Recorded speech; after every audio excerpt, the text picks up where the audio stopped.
for a new guy at the helm, and they didn't have to look very far. A guy who knows Boston pretty well. Bill O'Brien hired, coming to Chestnut Hill with over 30 years of coaching experience to help keep that foot on the gas for BC, building off of last year and the progress they've made into 24. It's going to be fun. New era for the Eagles. Yeah, this guy can coach his football now. All right, let's bring on the new head coach of BC, Bill O'Brien. Coach, first of all, appreciate the time. And we appreciate you joining us as well. I was just telling you during the break, I remember having multiple interviews with you when you were taking over at Penn State, which was a very difficult time, really for college athletics, much less Penn State, and you did a remarkable job. And again, you never know how it's going to work out for a coaching hire and all that stuff, but man, I think BC hit a home run here. And I'm not just saying it because you're sitting here. I said it when they made the hire. Man, you know the lay of the landscape in that part of the country. I think what you always stood for as far as what football should be, what the student athlete should be, I think it's a perfect fit for Boston College. I'm curious to get your take when this job opened.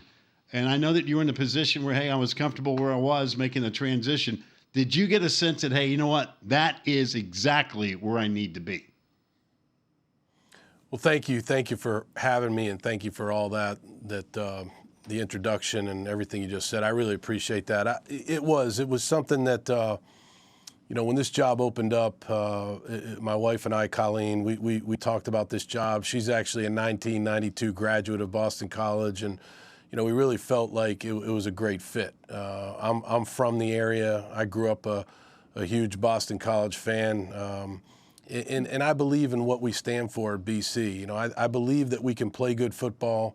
I believe that we can really sell the education here in recruiting and sell the city of Boston, our campus, and all the great people on this campus. And so I think it's a good fit, and I've really been excited to be here. I've been here about 2 weeks, and it's been really good so far. I think there is something special about somebody who goes back home or has a tie to a program because it means a little bit more. Your earliest Boston College memory, whether it be as a kid or as a young adult, what was that for you? Yeah, so everybody probably thinks I would say the Hail Mary pass, the Flutie to Phelan Hail Mary pass, and that was an awesome memory. But I think I was like 12 or 13 years old, and Doug Flutie was either a freshman or a sophomore, and they were playing Holy Cross right out here in Alumni Stadium. And I went to the game with my dad. He had a couple of buddies that he was in business with, and we went to the game. We tailgated. We went into the game. And if they beat Holy Cross, which they did, they were going to the Tangerine Bowl. So when they won the game, at the end of the game, I'll have a vivid memory of everybody, throwing tangerines onto the field at the end of the game. So it was pretty cool. And if you guys, I don't know if you remember the Tangerine Bowl, but that was a pretty cool bowl back in the day. And that's my first real vivid memory of BC football. And when we were talking to you in the break, Coach, we were talking about all your gear. We love the sweatshirt. Obviously, you got the swag on your head, too. You have a bunch now. I'm sure they backed up the trucks and unloaded for you and your wife, Colleen, who deserves a ton of it as well. Did you have some old BC stuff maybe in the attic that was collecting dust, some old gear you can pull out?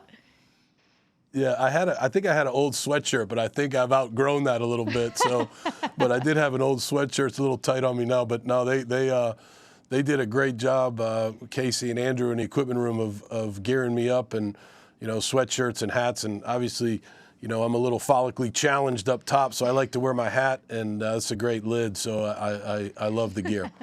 If they had let me wear a hat, I'd wear a hat every day on this show, Coach. So I know what you're preaching about on that deal.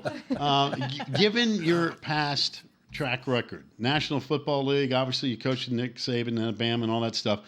Give me one thing you've learned about the NFL that you think you can incorporate with what you want to do at BC. And same thing with your experience at Alabama in terms of putting together a program. You've been to some amazing places, but I'm just curious for you to tap into the NFL and the Alabama experience and what you can do at BC with it.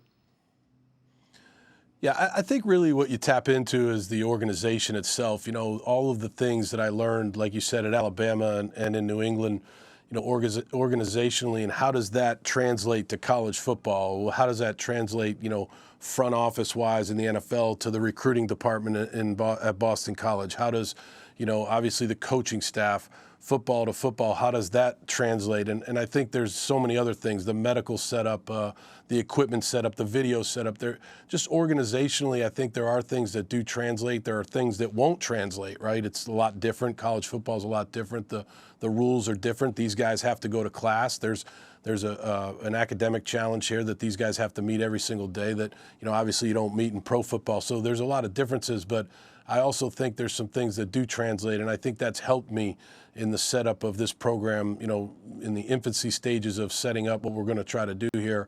Knowledge of those organizational, obviously principles has really helped me from what I learned at Alabama and what I learned in New England.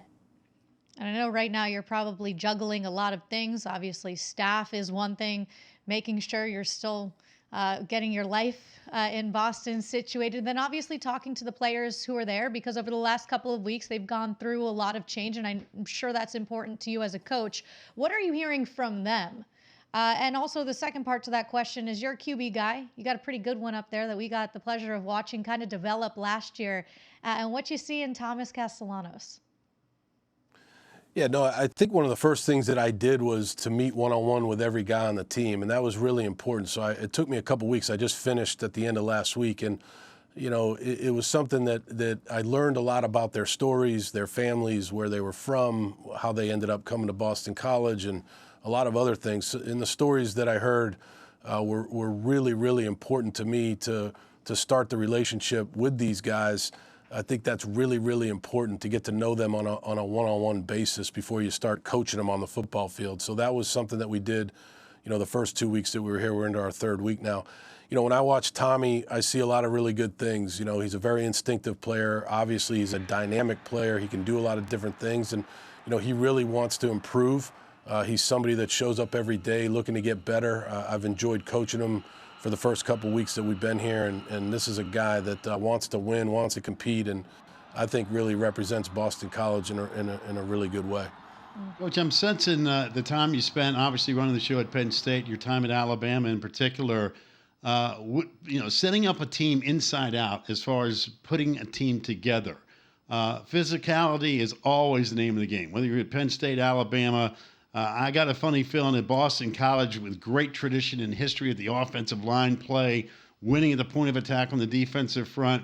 And while the game seems to be a spread, everybody wants to talk about spread it out and going, it's still tackle football, isn't it, at the end of the day? Something tells me that that's going to be something that is an absolute automatic with you at Boston College. And that is, guess what? We're going to put and hit somebody right in the mouth.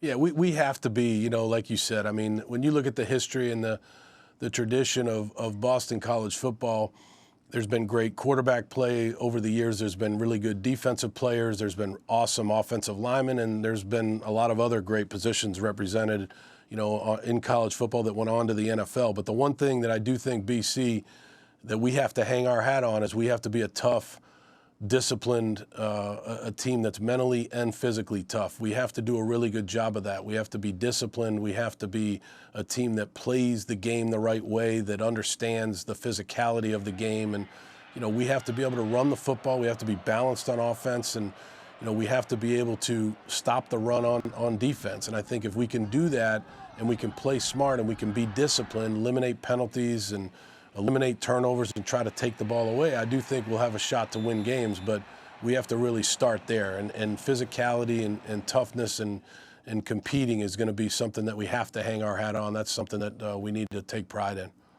Hey, Coach, on a personal level, we've talked about how you're from the area. Obviously, your wife has BC ties. Your kids are there, too. Your son, Michael, plays baseball at Tufts. And baseball season's upon us, so I know you're a busy guy. We got some plans to go out there, be able to be close enough to that to maybe stop by the Diamond to catch a game here in the next couple of weeks?